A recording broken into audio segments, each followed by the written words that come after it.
signals a renewed, if not hard-won, commitment to multilateralism and equitable development. I welcome its emphasis on national ownership and sovereignty. For those of us from Africa, Africa's development is first, our foremost responsibility. We approach it with purpose and determination. Yet, strong global partnerships remain essential to our collective success.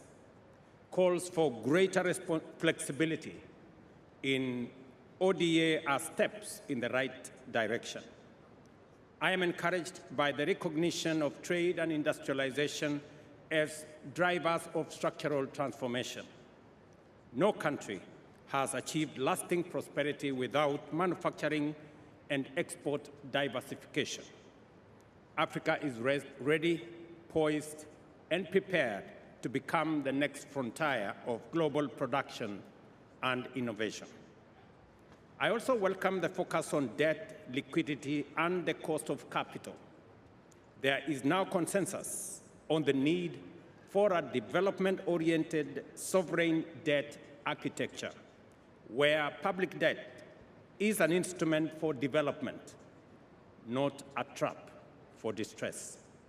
Additionally, effective debt management and crisis prevention, including debt transparency and responsible borrowing and lending, are key, while lowering borrowing costs and expanding fiscal space is essential for sustainable development.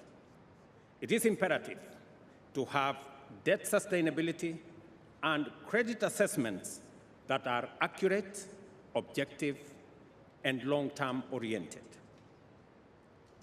The independent expert review on debt, nature, and climate, Kenya co-led with Colombia, France, and Germany, exemplifies meaningful partnership for inclusive and sustainable growth. The outcome document also supports the global financing safety net, emphasizing governance reform at the IMF and mechanisms to facilitate easier access to precautionary instruments, lower lending rates, and better use of SDRs. The inclusion of SDRs rechanneling, support for capital adequacy framework, and efforts to incorporate multidimensional vulnerability into financial access signals real progress.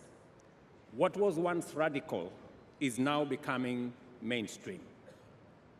We finally have a consensus, ladies and gentlemen, on reforming the international financial architecture.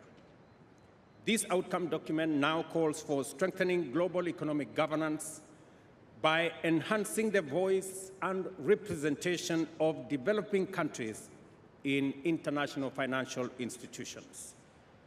Let us be clear.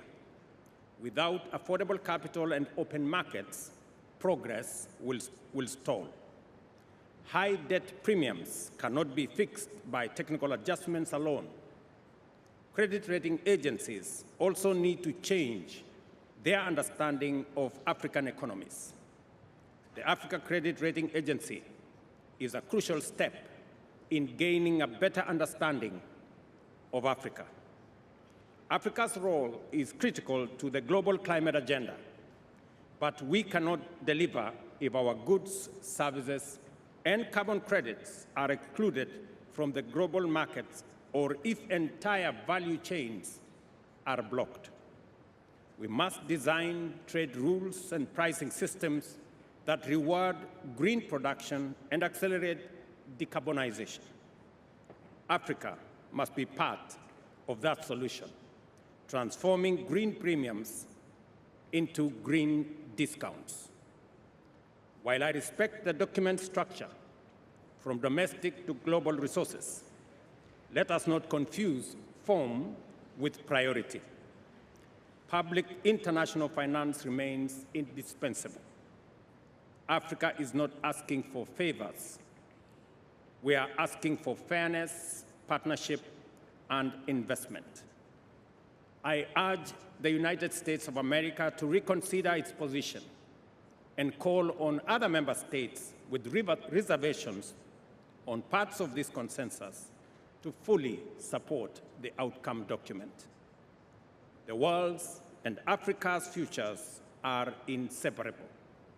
Together, let us walk this path with honesty, urgency, and resolve. Kenya certainly will. And I thank you.